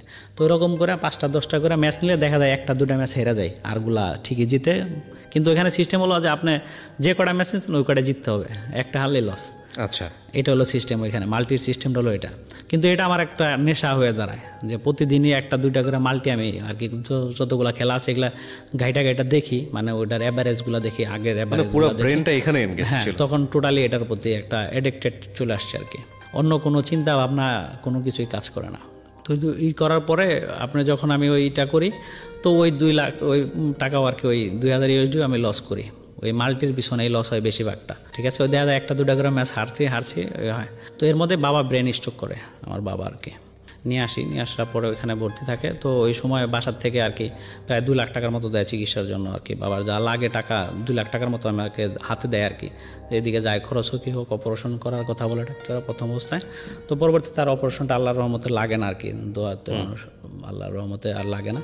তখন আমার হাতে ওই চিকিৎসা বাবদের যে টাকাটা ছিল ওইখান থেকে আমার 1,30,000 টাকা ছিল হাতে, মানে 70,000 টাকা আপনি জুয়া খেলেন আমার খরচ হয়। হ্যাঁ, তো ডাক্তাররা বলতেছে অপারেশন করা লাগবে না। তখন আমার ভিতরে কাজ করে যে তাইলে তো ওই টাকাটা এখন লাগতেছে না, বাবা সুস্থ হওয়ার পরে না টাকার হিসাব নেব, তার আগে তো আর নিবে না, মানে তখন মাথার ভিতরে এই কাজটা করে আর কি। তো তখন আমি ওই 1,30,000 টাকার মধ্যে 10,000 টাকা হাতে রাখি যে কোনো ওষুধ টষুধ যদি কখনো লাগে সেটা তো আর আনতে হবে, এটা মনে করে। আর বাকি 1,20,000 টাকা আমি আবার বিটে করি এবং হারি। হ্যাঁ, ফাইনালি ওটাও আমি হারি। তো হারার পরে ভর্তিতে আমি হচ্ছে ওই যে 10,000 টাকা ছিল, এই 10,000 টাকা আমি আবার করি, মানে ওটাও ভরে ফেলি, 100 USD ভরে ফেলি। দেখেন এইটা একটা লিমিটে গিয়ে নিশ্চয়ই উনি থমকে দাঁড়িয়েছে, তারপর এখানে এসছে। কিন্তু এখানে উনি বারবার এটা কেন করছে? ওনাকে যেই টাকাটার নেশাটা পেয়ে বসছিল সেটা হচ্ছে ওনার অ্যাকাউন্টে কখনো না কখনো একটা বড় অ্যামাউন্ট জমা হয়েছিল, দ্যাট ইজ $10,000। উনি ঘুরে ফিরে ওই স্বপ্নে বিভোর যে যেভাবেই হোক আমাকে এটাকে পূরণ করতে হবে। এবং ওই $10,000 কিন্তু ওনার ইনভেস্ট ছিল না, এটা ইনভেস্ট মানে ছিল না, এটা আপনার জুয়া খেলে আপনি অর্জন করেছিলেন। 4,000 থেকে 10,000 হয়েছিল আর কি। $4,000 আপনার ইনভেস্ট ছিল, কিন্তু $4,000 সমস্ত টাকাটা আপনার নিজের টাকা ছিল না, ওটাও প্রফিটের টাকা ছিল। 5 লাখ টাকা ছিল, ওই 5 লাখ টাকা আপনি স্টুডেন্টদেরকে করে টাকাটা করেছিলেন। সো আলটিমেটলি এখানে যেটা হচ্ছে যে হ্যাঁ এটা বৈধ ছিল, স্টুডেন্টের জায়গা থেকে আপনি করেছেন, এটাও তো শর্ট কামিং মানি, মানে অল্প সময়ের মধ্যে চলে আসছে। এবং যেহেতু $10,000 চলে গেছে, এটা $10,000 মানে 9 লাখ টাকা 9.5 লাখ টাকার একটা ব্যাপার। তো এটা তো লস অফ মানি। এটা কত বছর আগের ঘটনা? 2016। এবং এই 9 লাখ 9.5 লাখ টাকা খুব অতি দ্রুত তিনি আবার লস করেন। এবং লস করতে গিয়ে প্রথমত যখন 10 লাখ টাকা ছিল তখন স্বপ্ন ছিল আরও বেশি কামাবেন, কারণ উনি একটা নির্ভরযোগ্য বুকি পেয়ে গিয়েছিলেন। এবং যখন এটা লস হয়ে গেল তখন মাথা খারাপ হয়ে গেছে, না এই টাকাটা তো আমার কাছে ছিল, এটা টেস্ট তো আমি জানি, সো এই টাকাটা অ্যাচিভ করতে হবে। এটা করতে গিয়ে উনি বাড়ি থেকে বিভিন্নভাবে বাবার ট্রিটমেন্টের টাকা বলেন, অন্যান্য টাকাগুলো বলেন, এগুলো উনি ইনভেস্ট করছেন। এবং তারপরে ওনার যাচ্ছে তো যাচ্ছি। বিশেষ করে যারা বেটিং করেন বা জুয়া খেলেন তাদের ক্ষেত্রে এই স্টোরিটা খুবই কমন, 99% কমন। যারা লস করেন তাদের ক্ষেত্রে প্রথমে একটা বড় অ্যামাউন্ট জমা হয়, ওই অ্যামাউন্টের সাথে স্বপ্ন জমা হয়, এবং তারপর তারা ওটা হারেন এবং ওটাকে রিকভার করার জন্য যা আছে তল্পা সহ সমস্ত কিছু লুজ করেন। ওনার কোথায় গিয়ে থামছে এটা একটু জানি। তারপর কি হলো? তারপরে আমি ওইটা লস করার পরে ওই 10,000 টাকাও আমি আর কি 100 USD আবার ডিপোজিট করলে 50-এর মতো হেরে যায়। এই সময় আবার একটা মেসেজ দেয় আমাকে একটা ইয়ের থেকে যে এই ম্যাচটা আজকে উইন হবে, ফুটবলের একটা ম্যাচ দেয়। এটা কি আপনার কোন এক বুকি আপনাকে ম্যাচ? হ্যাঁ, আমি চিনি না, তখন ওকে চিনি না আর কি। তো আমি ভাবলাম যে কে নাকি অজয়রা, তো আমি আর ওটাতে করি না, কিন্তু ম্যাচটা জিতে, ও যেটা দেয় ওই ম্যাচটাই জিতে। এর মধ্যে আমি ওই 50 ইউরো লস করি, তখন আমার ওর প্রতি একটা হয়। একবার কিন্তু আমি দেখেন মানুষ ভুল করে কোথায়, আমি কিন্তু একবার ভুল করলাম, মানে একবার বুকির মাধ্যমে কিন্তু আমি আবার সব হারাইলাম। তারপরও আবার ওর প্রতি আমার একটা চলে আসে, যেহেতু ফুটবলে ভালোই দিতেছে, তাহলে দেখি ওর সাথে কথা বলি। তখন আমি ওর সাথে চ্যাট করি আর কি। তো ও লন্ডনে থাকে এরকম বলে, তো ওর সাথে কথা হয়, ওর সাথে ইংলিশে চ্যাট করার পরে ও বিস্তারিত বলে যে আমরা একটা ক্লাব হাউস থেকে আমরা এগুলোর থেকে নিউজ নেই, মানে ম্যাচ রিপোর্ট নেই, তো এগুলা হয়। তো পরে ও স্কোর দেয়, মানে এই ফুটবল ম্যাচে 3টা গোল হবে, 2-1 হবে, এই দল জিতবে 2-1, এরকম স্কোর দেয়। মানে দল দিত, আবার গোলের কথা বলতো, একজ্যাক্টলি মিলতো এরকম। তো এরকম এখন আমার কাছে তো ইউএসডি নাই, এখন আমার চিন্তা ভাবনা এখন আমি আবার কিভাবে ইউএসডি ভরবো। এর মধ্যে ওই যে ওই বাসার থেকে তো 2 লাখ নিয়ে রাখছি চাকরির কথা বলে, তখন আবার আম্মুকে একটু প্রেশার দিই যে আম্মু আরও টাকা লাগবে, ওরা তো টাকার কথা বলতেছে, নাহলে তো কাজ হচ্ছে না, কাজটা আটকে আছে এরকম আর কি, যে আরও হ্যাঁ 3 লাখ টাকার মতো লাগে। এর মধ্যে বাবা সুস্থ হয়ে যায়, সুস্থ হইলে তখন আমাকে বলে যে ট্রিটমেন্টে কত টাকা লাগছিল, ওগুলো তো কোনো বলে না। আমি বললাম যে সবটাই লাগছিল, ওইখানে তো ছিল না, থাকলে তো দিতে আমি আপনাদের, এরকম বলে আর কি কোনো রকমে ওটা ম্যানেজ করে নেই আর কি। ম্যানেজ করে নিলে পরে আবার ওই চাকরির কথা বলে আরও 3 লাখ টাকা নেই। তখন বাবার ব্যবসা ওই যে যখন আর কি ব্রেন স্ট্রোক করে, তখন ব্যবসাটা অনেকটাই লস হয় আর কি। মানে ওই সময়ে যাদের কাছে টাকা পাইতো, ওই বাড়ি থেকে কত টাকা নিয়েছেন? টোটাল বাড়ি থেকে 16 লাখ টাকা নিয়েছে। একদম বাড়ি থেকে নেয় এটা? একদম বাড়ি, নিজে যা ইনকাম করেছেন সেটাও তো এখানে? সেটা তো ওই যে পরে চাকরি করলাম, চাকরির টাকা, বেতনের টাকা 1 টাকাও আমি কোনো নিজের মানে বেটিং এ করেছেন? হ্যাঁ, আমি 2014 থেকে জব করি, প্রাইভেটে জব করতেছি। এর মধ্যে ওই ইউএসডি তো সব শেষ, মানে এখন টেনশন যে কিভাবে ইউএসডি করব। তো স্যালারি টাকা যেটা হয় সেটা তো একদম মানে থাকা খাওয়ার পরে দেখা যায় 20-25 হাজার একদিনেই শেষ হয়ে যায় বিটিংয়ে।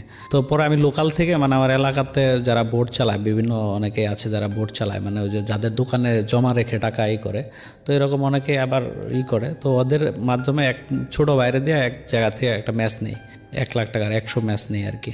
আমরা ছোট দল নেই, 100 ম্যাচ জিতলে আমরা 1.5 লাখ টাকা পাবো আর কি, 1500 করে বাজার থাকে আর কি। তো জমার কথা বলে, তো আমি একটা চেক দিই ছোট বাইরে, যে তুই এই চেকটা জমা দিয়ে দিস, কালকে সকালে ওরা করতে পারবে, এখন টাকা ক্যাশ নাই, ব্যাংকে আছে, নিয়ে নিবি। মানে ভুয়া চেক দিলে পরে ওইটা নিয়ে 1 লাখ টাকা করা হয়। ওই ম্যাচটা আমরা হেরে যাই, হেরে গেলে পরে ওই টাকা তো পরের দিন ওরা ব্যাংকিং করলে ব্যাংকে তো ওইটা টাকা পায় না। পরে ওইটা নিয়ে একটু এলাকাতে মানে জানাজানি হয় বিষয়টা নিয়ে, যে চেক দেওয়ার পরে এখানে টাকা বিটিংয়ের ব্যাপারটা, এটা বাসার থেকে জানে আর কি।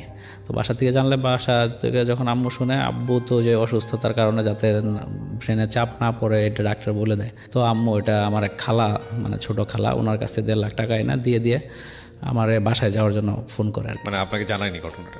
না, আমাকে জানাইছে, মানে আমার সাথে কথা বলছে, তখন আমি বলছি অনেক, মানে তখন কান্নাকাটি করছে, অনেক কথা বলছে আর কি। তো বলার পরে আমাকে বাসায় যাওয়ার কথা বলে আর কি। তো আমি বাসায় যাই, বাসায় গেলে তখন আর কি আম্মু ওনার মাথা ছুঁয়ে আমাকে কসম কাটতে বলে যে এই পথ থেকে আমি ফিরে আসবো, এরকম আর করবো না, এরকম আর কি। তো আমাকে তো এর মাঝখানেও আরও টাকা বাসা থেকে নিয়েছি, 20,000 50,000 এরকম করে বন্ধু বান্ধবের কাছ থেকে নিয়েছি, সেগুলো টোটালি ফ্যামিলির থেকে এবারে যে সব মিলে আরও 4 লাখ টাকা দিয়ে সব পরিশোধ করে আর কি। সব ঋণগুলো পরিশোধ করলে পরে তারপরে আমার জিজ্ঞেস করে আম্মু একান্তভাবে যে আর কোনো টাকা পয়সা কেউ পায় কিনা, থাকলে একবারে বলো, একবারে পরিশোধ করে দেবো, এরপরে জানি আর কখনো এই ধরনের কথা না শুনি। বাবার এই অবস্থা, ফ্যামিলিতে তুমি বড়, তোমার কাছ থেকে ছোটরা শিখবে, সব কিছু মিলে মানে আমাকে বোঝানোর চেষ্টা করে। তো আমার ভিতরেও ওই কাজটাই করে, আসলে তো ঠিক, আমি তো ভুল পথে হাঁটছি, এরকম একটা চিন্তা ভাবনা তখন তৈরি হলে আমি তখন আর কি আইডিয়া করে মানে 1,70,000 টাকার কথা বলে দিই বাসায়। মানে এটা আপনার ছিল নাকি আপনি টাকাটা নিলেন? নেব, মানে এখানে ছিল 60-70,000 টাকার মতো পায় আর কি আমার কাছে। আর কিন্তু আমি বললাম আর কি যে আরো 1 লাখ, হ্যাঁ বেশি করে বললাম যে আমার 1.5 লাখের একটু বেশি আছে, 60-70,000 টাকার মতো, তাহলে এটা দিলে মোটামুটি সব ক্লিয়ার হয়ে যায়। তো আম্মু একটা ব্যাংকে থেকে লোন করে 2 লাখ টাকা লোন করে আপনাকে টাকাটা দেয়। কারণ ওই আমাকে টাকা দিতে দিতে বিজনেসের টাকাটাও তো অনেকটা শর্ট পড়ে যায়, বাবার বিজনেসটা কমে যায় আর কি, এরিয়াটা কমে যায়, বিস্তার থাকে না আগের মতো।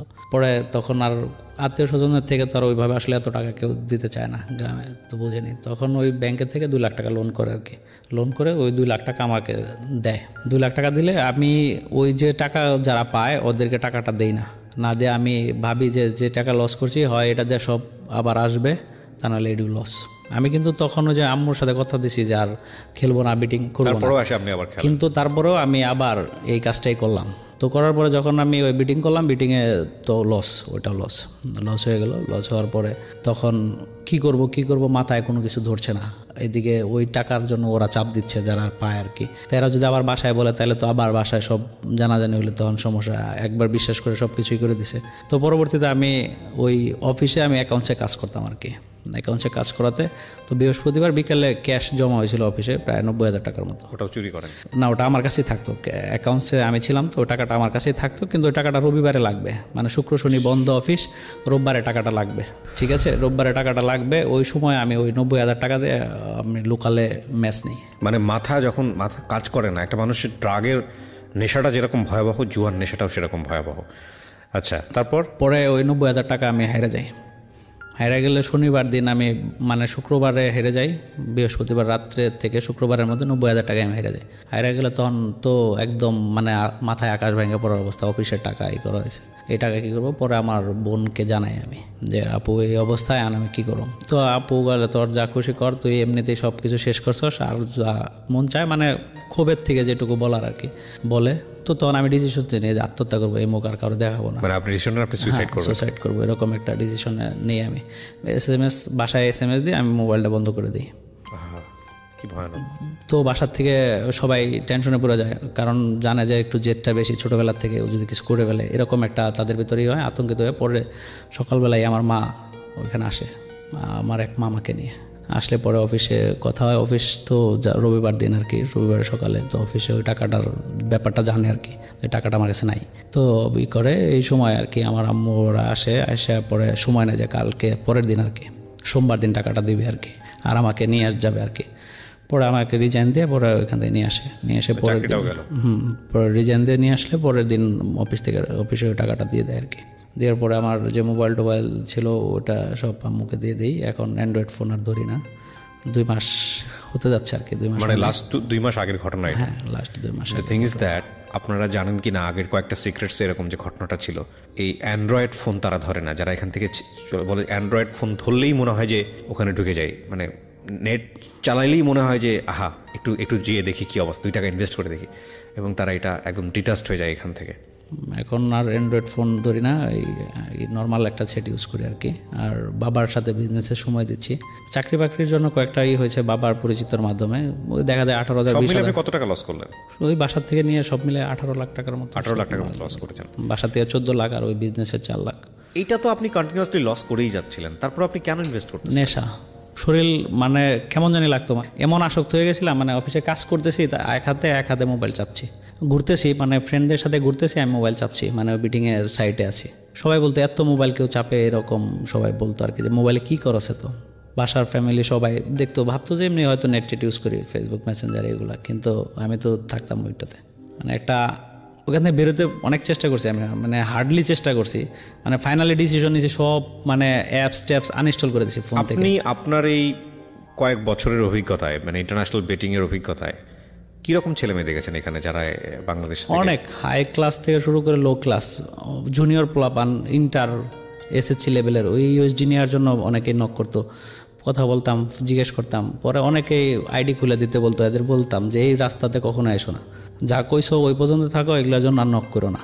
আপনারা চিন্তা করতে পারেন, আমি এই জন্য একটু আগে বলছিলাম যে আমাদের লোকাল ক্যাসিনো ধরা পড়েছে, সেখানে টাকার পাহাড় দেখে একজন সেন্সলেস হয়ে যাচ্ছেন।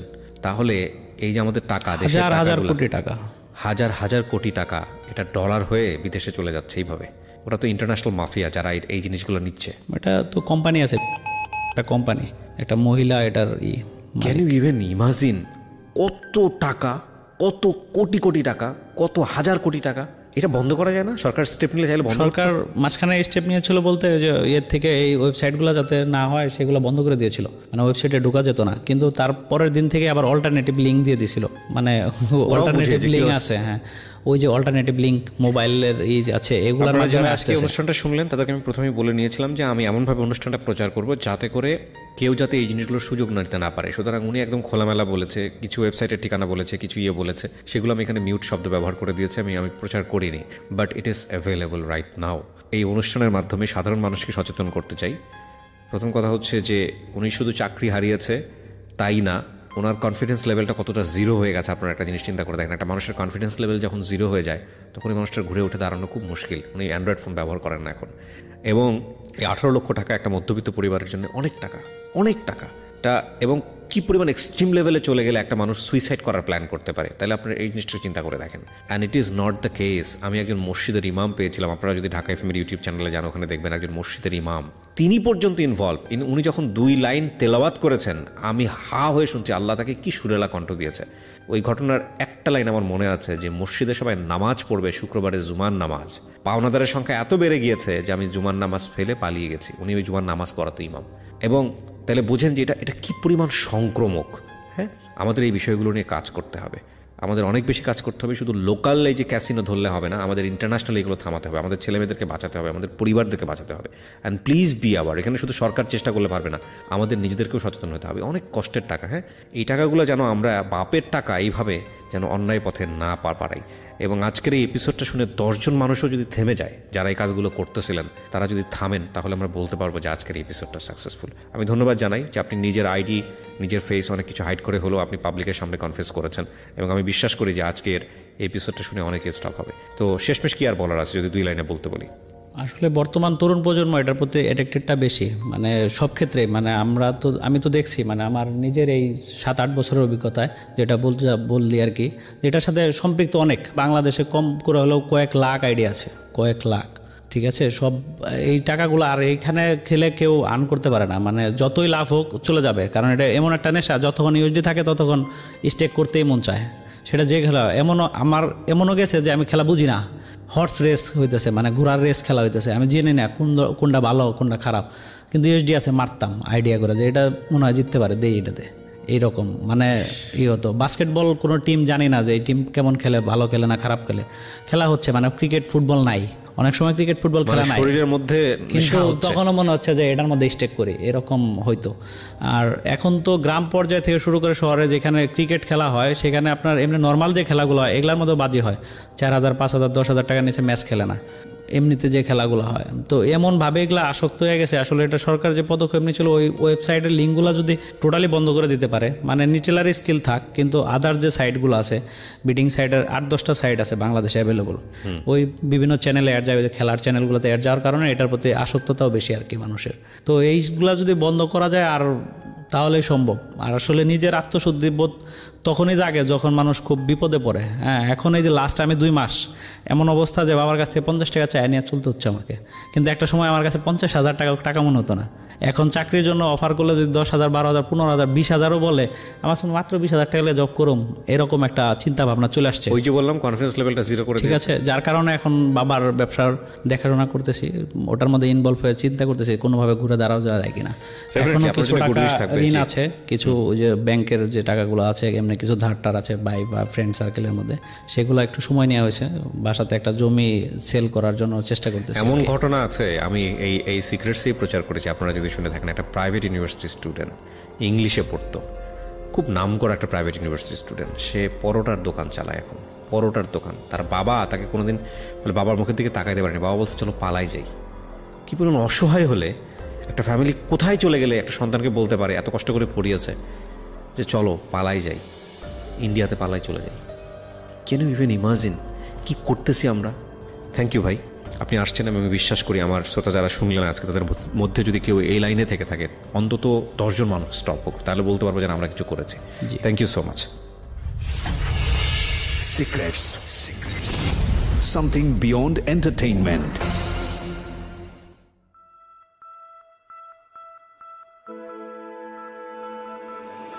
Love. Hate. Challenge. Motivation. Lies. Truth. Impossible. Virtue. Morality. Something beyond entertainment.